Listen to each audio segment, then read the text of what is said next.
the uh, Viveka Chudamani, and there is this dialogue between the student and the teacher. The student has approached the teacher before we have discussed about what are the qualifications of student of a Vedanta, the sadhana chatushtaya. He has to have Viveka Vairagya, Samadhamadi, Satka Sampati, and then he has to have very strong desire for liberation, Mukti Ischa, Mumukshitvam. And among these four qualifications, Vairagya and desire for liberation, Moksha Icha, that Mumukshitvam, these two are extremely powerful. When Vairagya is there, then this Samadhamadi Satka Sampati makes sense. They have a meaningful appearance, symptomatic appearance in a person. If he doesn't have Vairagya, he might appear outwardly peaceful, he might appear prashanta chitta, he might be somebody who looks like a brahmachari, but in the absence of that Vairagya, which is essentially the art of maintaining a spiritual distance, not physical distance, the bit of spiritual distance from everything that is happening around, and that moksha icha. So the Parama Tattva, the ultimate destination, is recognized and adhered to by the student in the form of Atmajnana, self-knowledge. House, car, relatives, friends, name, fame, these are inferior.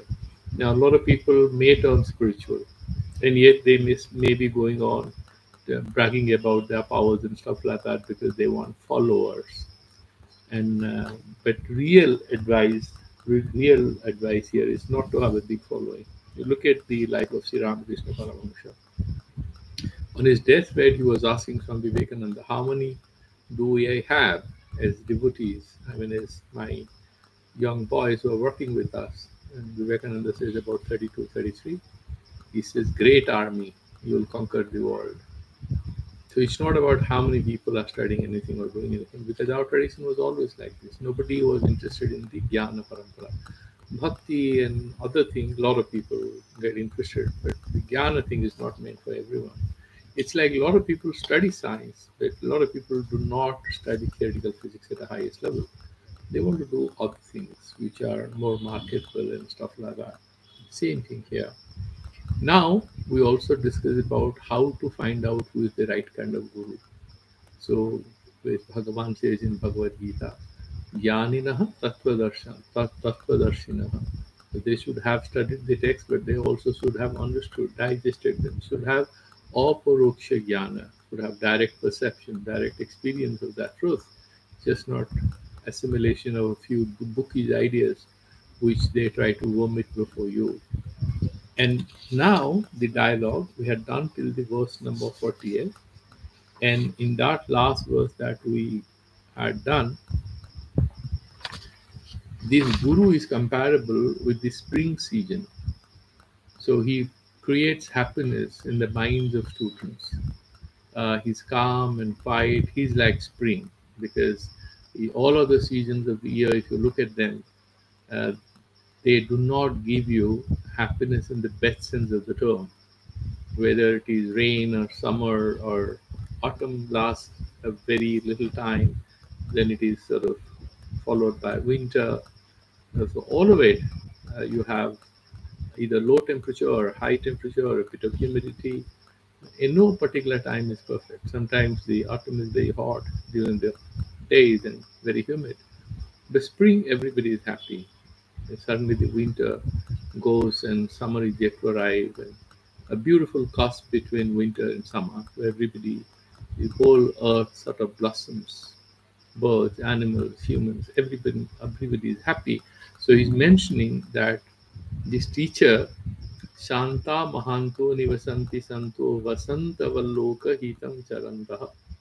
So the guru is kind of like a spring season. Tinna Swayam Bhima Bhavarnavam, this whole frightening Bhavasagara, this ocean of darkness, this sansara. And Janan e Ahatunan ahetun anyan api tarayantah, and then without any reason as such. It's not because they're getting any money or anything. They try to liberate people, these gurus, with their help, with their guidance. That is mentioning it. And then in the 40th verse, we said, Ayang Swabhavaha Swata Eva Yat Para Sama Apanoda Pravanaha. So if somebody is working very hard, you feel a little compassion, a bit of kindness. This guru is like that. So he looks at these young people, old people, having some depressions, some anxieties. The best example, if you look at the lives of all these people, all the best gurus, they do great sacrifices for their disciples, for their students. So he's trying to reduce their hardship in trying to understand the truth. Mahatmanam, Sudhang Suresa. And it's like a hot summer day. The scorching sun is burning your skin, and then it's followed by the appearance of the moon, Sudhangshu. It's like nectar. The moonlight is soothing. It's very pleasant. And Swayam Arka Kakarsha Prabhavitapta, and everything is burned by the hot sun and the sky during the day. Tapta Bhavanti Shitin Kila, and then all these sort of the earth, which is very heated, very dry, and suddenly there's an element of pleasantness which enters the air when the day subsides and night arrives. What is most pleasant part of it? The appearance of the moon. It is a moonlight. Everybody sort of considers, associates the moonlit night, the full moon night, with philosophical outpouring of the mind, with romantic outpouring of the heart, right? So it's a very sacred, the full moon night. Many of the great gurus were born on the full moon night. Then we did that next verse. So Brahmananda Rasanuhuti Kalitehi. So what is that guru like he's explaining? So he has Brahmananda, direct experience of the soul, and Rasanuhuti, he has tasted it, and he has done the kalana. He has measured the depth of that happiness, that self-realization. Putehi, and also very pure, purified soul. Susitehi, a completely, what do you call it? Very sattvika, completely sattvika, and very cool and compassionate. Sitehi cha, susitehi, sitehi. Sita is white, sattvika thing. Sutsmat bak kalosodhitehi, and then he speaks a few warm, soothing, peaceful words. So Yusmat Vakkaloso, the mouth is like a pot where beautiful words are coming out of that. Ujjitehi, that Mukha Nishruta Vani. Shruti Mukhehi, what is coming out based on the Upanishadic wisdom.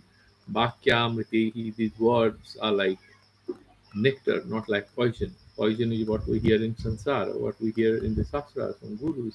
They are right words, but then not a lot of people are interested. Sechaya, and then that he sort of sprinkles these soft, sweet water on a person who is burnt in the morning, on the day, summer day sun, and then he feels relieved. Santapta bhavatapa davadhana jwalabhi enam prabho. He's saying, Bhagavan, you just look at him. The Sishya is saying, that dhanyaha te bhavadikhyana kyanagatehe patrikrita svikritaha. This is very beautiful. Brahmananda Rasanhuti Kalidehi Putehi. Puta is Pavitra. And Susitehi Sitehi. So it's very cool, very compassionate, and then what is more, completely pure, untempered by Rajasika Tamasika energies. These words coming out of the inner realization of the Guru, and from their beautiful mouth, these beautiful words are coming, and suddenly you feel very relieved. Remember when you remember your childhood. So there are some issues you had in school, and then you reach home. Your mother opens the door. What happened? Why is your face so glum? Why are you looking so dry? Then he says this, and the class teacher has told he's going to punish us, and I had a fight with these guys, and this guy has slapped me. He said, really? I'll talk to your papa. I'll go to your school tomorrow. Come. And she washes your face and suddenly puts you, or you don't even tell all this to her. She just, washes you and cleans your face and gives you something to eat and says, what happened? Why do you look like this? The touch of your mother, few words, they relieve you. They remove all your pain and frustration. You take your food, you don't discuss anything because mother can't do anything, you go to sleep. Maybe. But the anxiety, the frustration, the depression is removed in a second by the touch of those loving fingers of your mother when you're a child. So children are desperate for the attention of the mother children, or maybe sometimes father. Now here, the guru similarly plays the role. Here the student is suddenly depressed, is a bit of confused in his samsara. Then he meets that person and discusses something, and it has like medicinal value for him. Lord Buddha used to refer to himself as a doctor. I'm a doctor of the souls, of people who are in agony, they're agonizing in samsara. So he used to mention this. Now here, similarly, what is he saying? Zusmat Baka कलशोज्झितैः श्रुतिमुखैः वाक्यामृतैः सेचय संतप्तं भवताप दावदहन ज्वालाभिः एनं प्रभो. So now you have been kind and you have spoken these sweet, nice words which will alleviate their feelings because they are in desperate condition. They have come to you for help. Dhanya hate, and they are really blessed. Why? Bhavadikshana kshana. So you have that kind that glance of the Guru, that itself is liberating. Like people used to say that Ramana Maharshi, by looking at people intensely for a few seconds, could motivate them to look at life differently. The power of the look. The Guru, there are different kinds of dikshas. And one of the dikshas is that the Guru gives you a mantra or puts his head on your hand on your head or stuff like that. But it's also mentioned in the Shastra, sometimes the Guru gives you Diksha by just looking intensely into your eyes. It doesn't say anything. And there is a new relationship which is established between the student and the teacher through that gaze of love and affection and care. Very intense, few seconds, but that are good enough to transform one life. There's a lifelong association. It happens. It used to happen not only with Ramana Maharshi, but also in some cases with Ramakrishna. A lot of people couldn't have too much of interaction with Sri Aurobindo, but they were deeply transformed by his gaze, very kind gaze. And it has been observed in case of several other gurus. धन्यास्ते भवद इक्षण क्षणगतेः पात्रीकृताः स्वीकृताः. So first thing you have kind of agreed to treat them. That patrata has been given to them because you think they are good candidates for Vedanta Chintana. That itself is a very good, it's like a certificate that they have been accepted, they are not rejected. Now, what does he say in the verse number 42? We will do. He's saying this guy is first very scared. He's going to the Guru. How does he express his fear, his anxiety? That is captured in verse number in this book 42. I don't know in which verse number, but if you compare this, you can check it. Katham tareyam bhavasindhumetam kava gatirme katamostyupayah ja janena kinchit कृपयावमां प्रभो संसारदुःखक्षतिमातमनुस्व कथं तरेयं. How do I cross over? Katham tare ayam bhavasindhum etam bhavasindhum. This bhavasagara, bhavasindhu, sansara sagara. Kava gatihi, and what is the way out?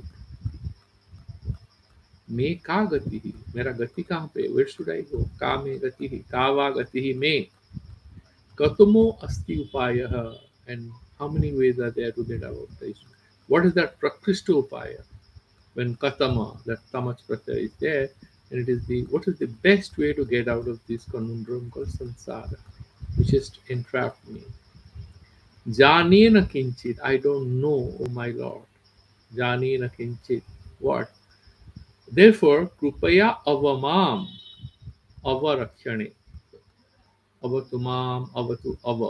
Ava means, please protect me. I'm helpless. I'm getting drowned in this ocean of samsara.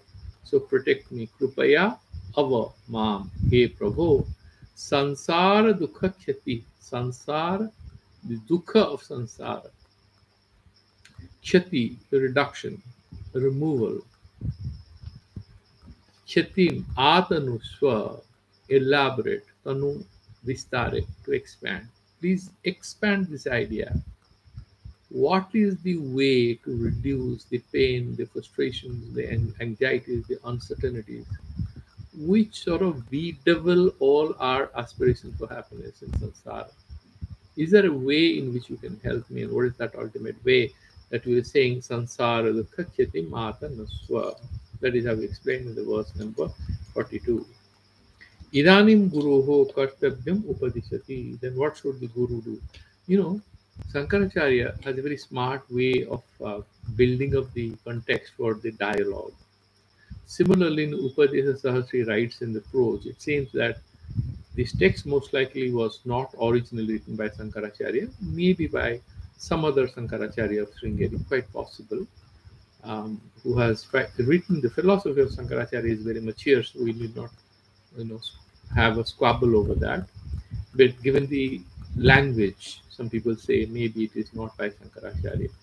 But definitely each and every step in this text has taken into consideration of the text of Shankaracharya. Like in Upadesa Sahasri, if you see, he tells when the student gets tired of life and goes to the Guru. And if he goes, what should the Guru say? Because he is trying to tell his views on that. So he creates a context, tells that a guy who is ready to learn, he should have these qualities. Then he goes to a teacher, and the teacher sort of looks at him and gives him some advice. And whatever advice the teacher gives, he captures that, and that is how it becomes, Prakarana Grantha, a book of guidance for spiritual enhancement that we are working on. So here, similarly, what should the guru do when a student is so helpless and he has come for your compassionate love? Vidva, sorry.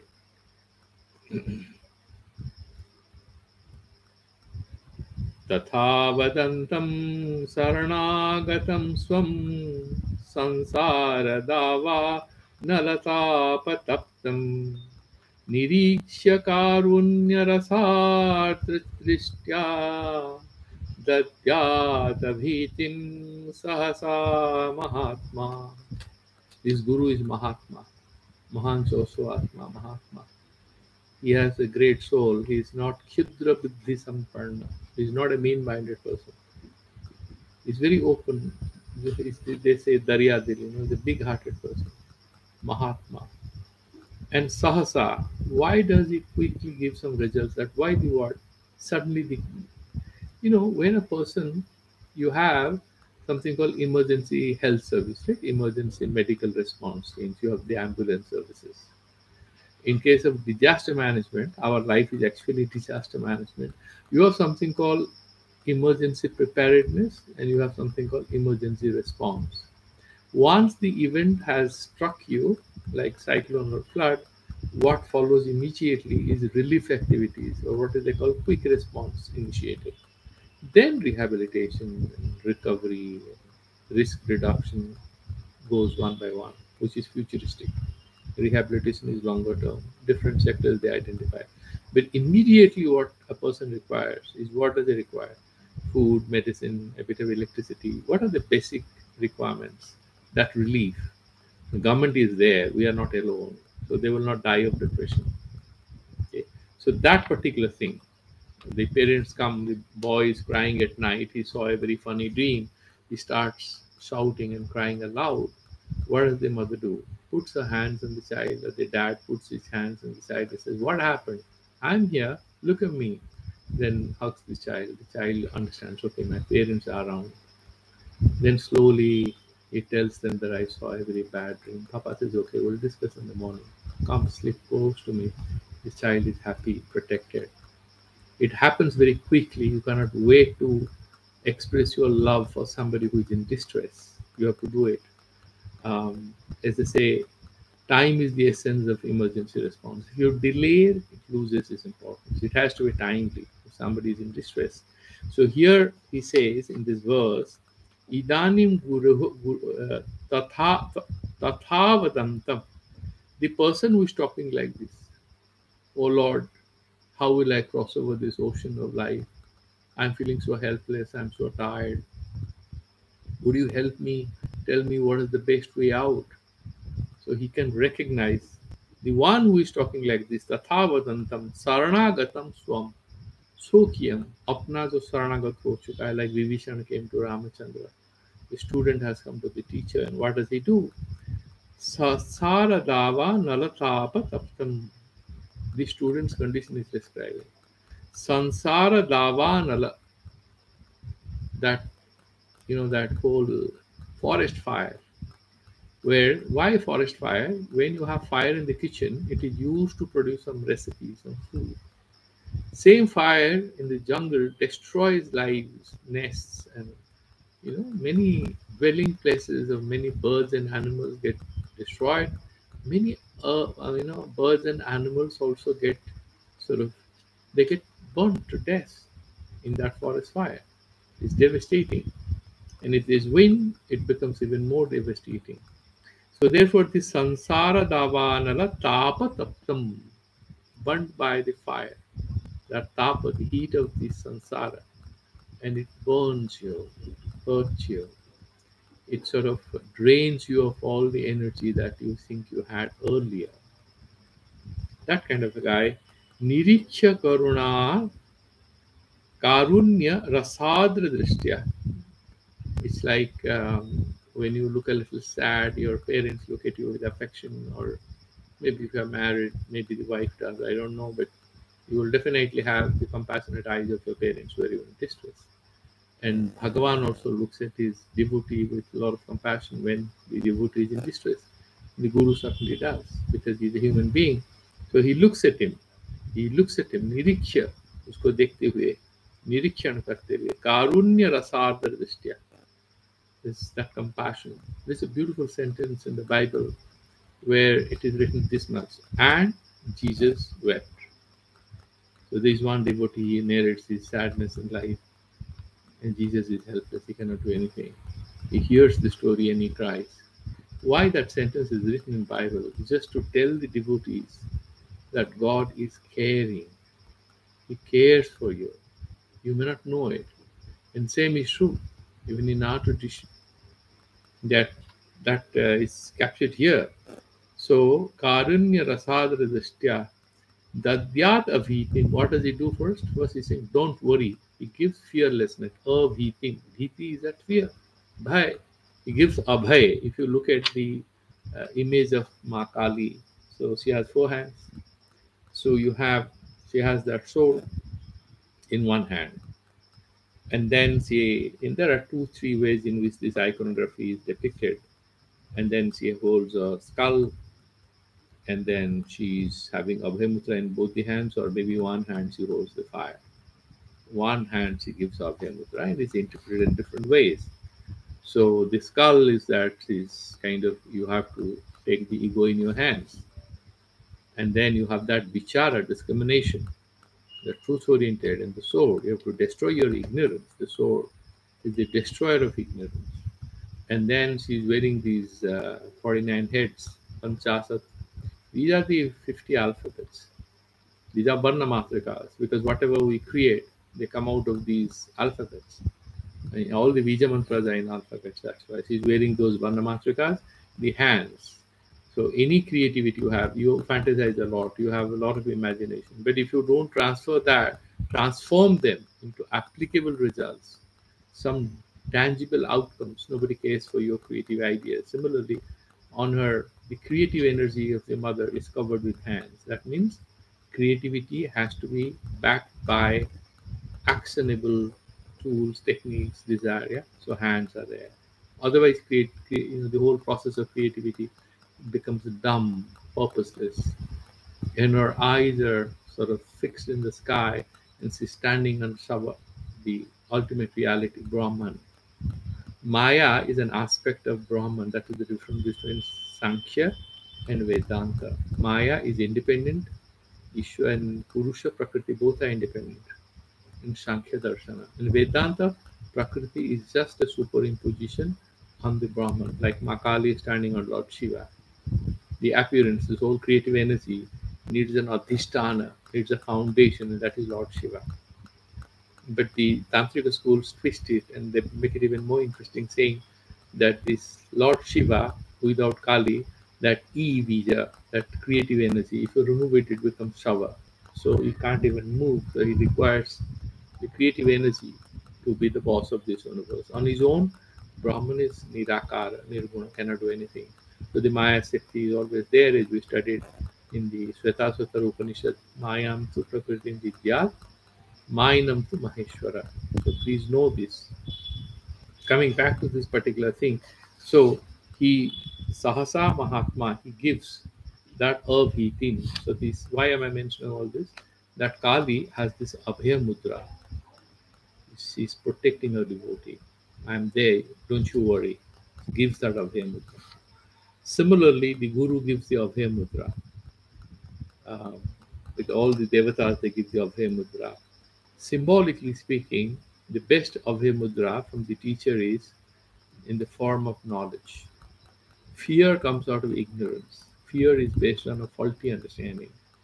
And when that faulty understanding is removed, and that's one of the important reasons as to why Jnana Yoga helps. Because somebody might frighten you. I will do this to you in Tantra, this X, Y, Z. You have read a little Shastra, you will not be scared. He might say, you will not fight over him, you will not have an argument, but you will also not get scared. That is the crux of the matter here.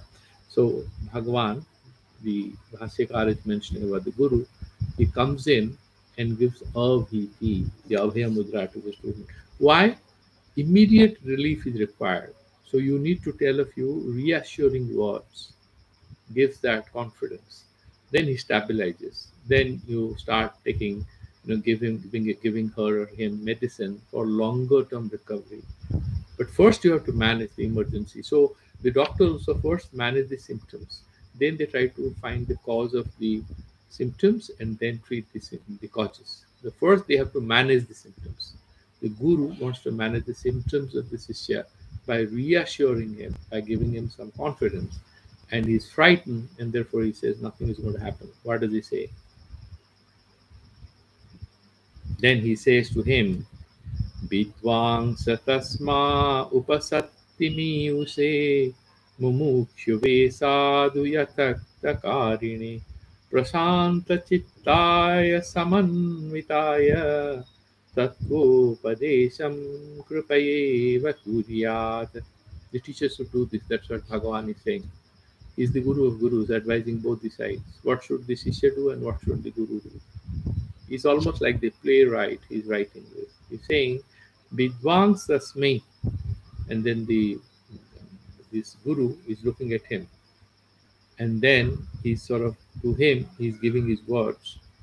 He's saying, Upasatti you say he, and this Sishya has come to him, Upasatti, Upasadana, Guru Upasadana, coming close to the Acharya. And he has come Vidhivat. Vidhivat means with proper procedure. Not that you are wearing jeans and flashy clothes and suit and boot and you go to a sannyasi. What do you want? I want to learn Vedanta.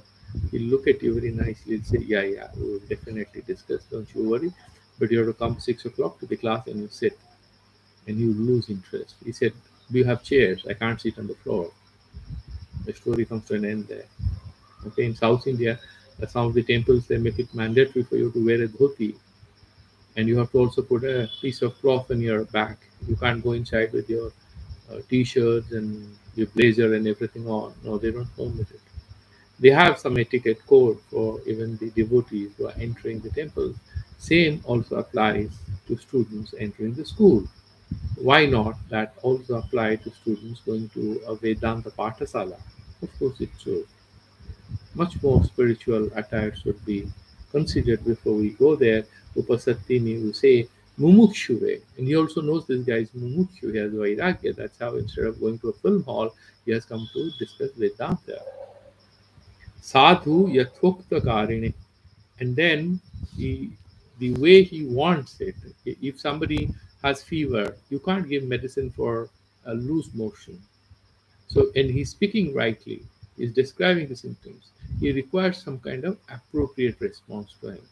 So the guru accordingly has to respond, keeping in mind the curiosity, the degree of vairagya, and the degree of his sensitivity as well as commitment to the path, and how sincere. The guru watches him out, and then he sort of speaks to him. What should he speak, and why should he speak? Prashanta chittaya, to help him attain that level of equanimity which the guru has already achieved himself. He wants to see whether the student can also reach there. Samanvitaya, and it's like to help him get rid of his disoriented thoughts and self contradictions and gaps and conflicts within. So he becomes sort of realigned, unified with things falling to their places. That's what the teacher tries to achieve for him. What does the guru do? Tattvopadesam krupaya eva kuryat. So out of compassion, he gives him real tattvopadesa. What is tattva? Tasya bhava tattva. Uska bhava. Like for example, this is a pen. So what is there in this highlighter? What is this there? That dharma. You can say this kalamatva. It's a pen. The kalamatva is there inside this. Similarly, tattva. What is the tattva? That is the Brahman. It is that. See, thatness is tattva, and thatness is here what? That particular thing we associated with the tattvamasi. You are that, and that is Brahman. The nirakara, unlimited, infinite, pure consciousness. That you are. How you can make that? We have discussed that again and again. You remove the names and forms and identities and all kinds of mental problems we have. Remove them all. What remains? The pure consciousness. And it's no different from the universal pure consciousness, which is the Brahman. But then that is a very long debate. It will come here. So that is why we have reached, and the student is sort of making further movement. Okay. Tattvopadesham. So the Tattva Upadesha should be in the light of the questions posed by the student in a very appropriate fashion. What does he want? So there are a lot of stories, and we have discussed that earlier. In the Vedanta circles, sometimes there are a lot of akhyaikas or stories where the teacher tries to come back to the level of understanding of the student to help them. So there is this famous story which makes circles. It's making circles in Rishikesh among the sannyasis.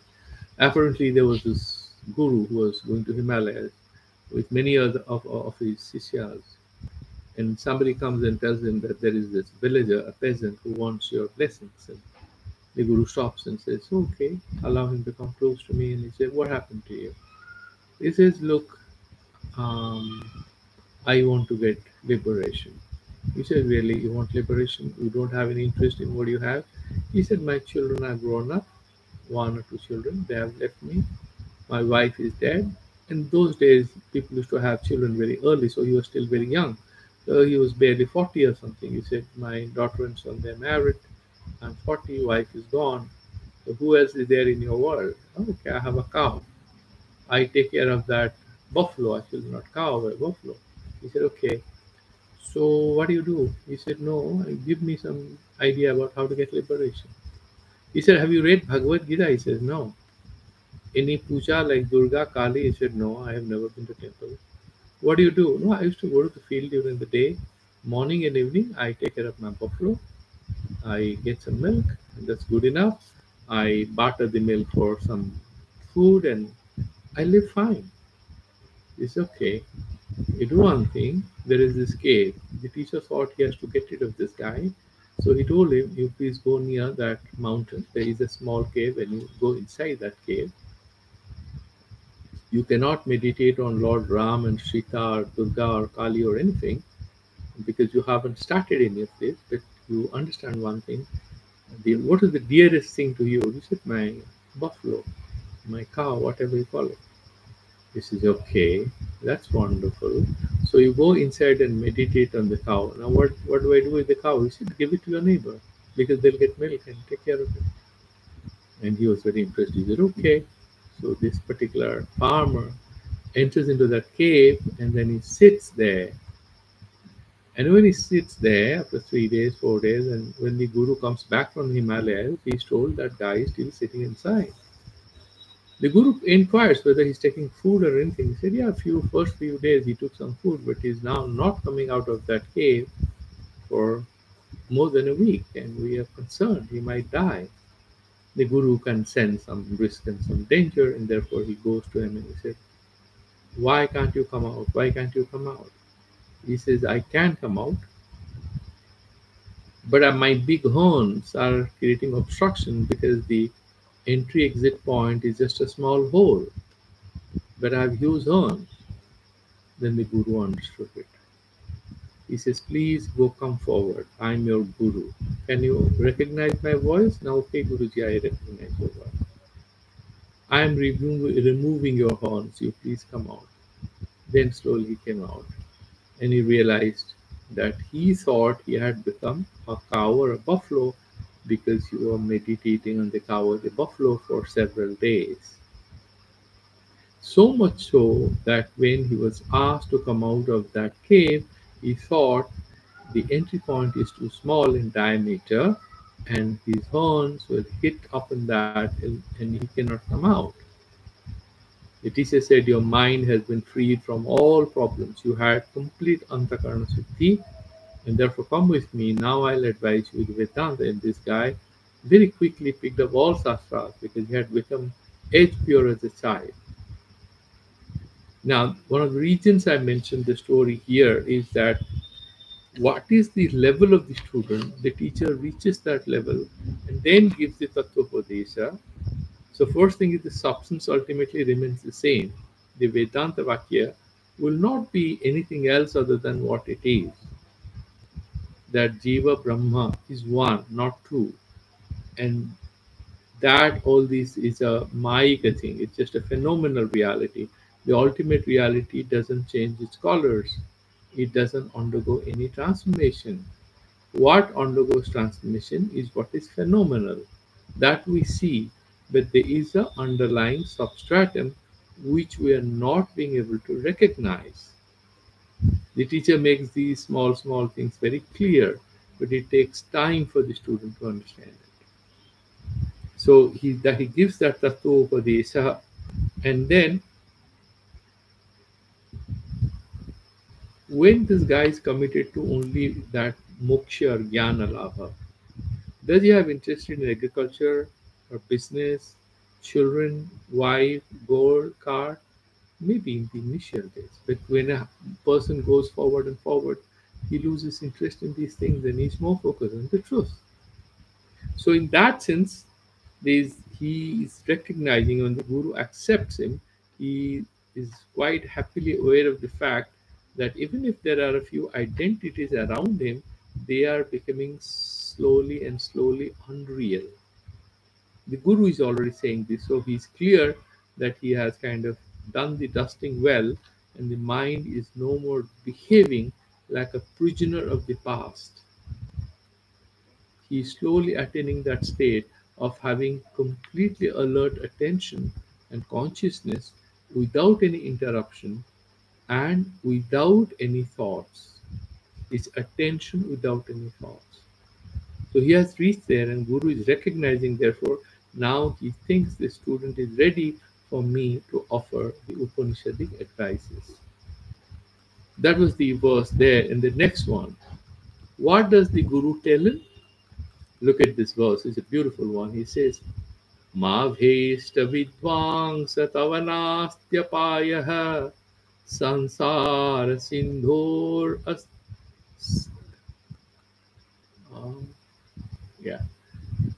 Mavheshta vidvangstavanastyapayaha sansara sincha staranastyupayaha sansara sindhos taranestupaya yenev yata यतयोस्य पारं तमेव मार्गं तव निर्दिशामि.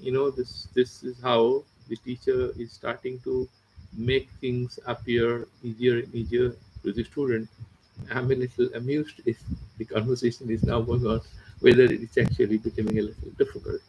No, it's just a bit of Sanskrit. It's nothing. The Guru is telling, don't be scared. Ma bhai, Tantra, the Kali Ma says to this, don't get scared, don't get scared. So Ma bhai is Vidwans. Oh, wise one. Why is it addressing the student as Vidwan? Look here, there's thousands and millions of people who are happy today evening, maybe watching television or having a cup of coffee or going to the shop. We are doing Viveka Chudamani. Somebody wants to hear. He's Vidwan, no? Because he otherwise would have got further trapped in samsara. The teacher, therefore, is addressing him, saying, you are a wise one. Nasti apaya. Once you have come to me, there is no risk, there is no fear, there is no loss. Bhagavan Krishna says in Bhagavad Gita, Swalpam apyasya dharmasya trayate mahato bhaya. It protects you from mahan bhaya, lot of risks and apprehensions. A little dharma you do, no, it protects you. There is no loss in this business. But what if I die without reaching the ultimate goal? Bhagavan says, no, you'll be born in a good family. This is the only investment. Jnana, bhakti, nishkama karma, ishvara upasana. This is the only investment where there is no loss. All other investments, you may gain, you may lose. There's one area, one bank where you put the money, you will not lose one paisa there, and you will always get great dividends. Love for God. That's Satvika sadhana. Then Bhagavan says, Nasti apayaha. And so, Sanadji, are you not being able to hear what I'm saying? You can clarify that to me. Is there any problem with your microphone or anything? Because can you hear? Or should I remove the microphone? Tell me, I can hear you. Okay, I have removed it. Can you hear me now? You can speak. I can hear you. I'm not being able to hear you. Anyway, so he's explaining that there is no apaya, but there is upaya. There's a way out. And what is that? Sansara sindho tarne asti upayaha. So how to cross over this ocean of maya, of ignorance, of all sorts of hardships.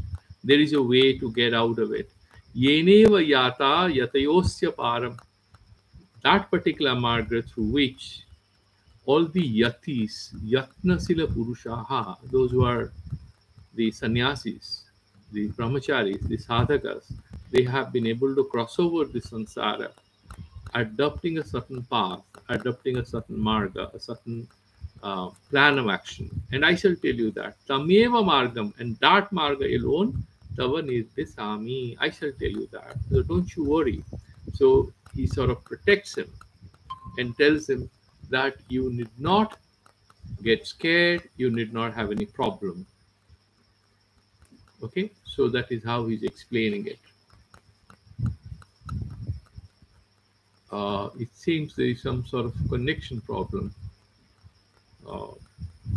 And then he's saying in the next verse, he's sort of expanding these words of reassurance to his students. Astyupayo mahankasti sansara bhayanashanaha tener. No. Is the connection fine, or hello? Any of you? Sanadji, can you hear me? No? Hello?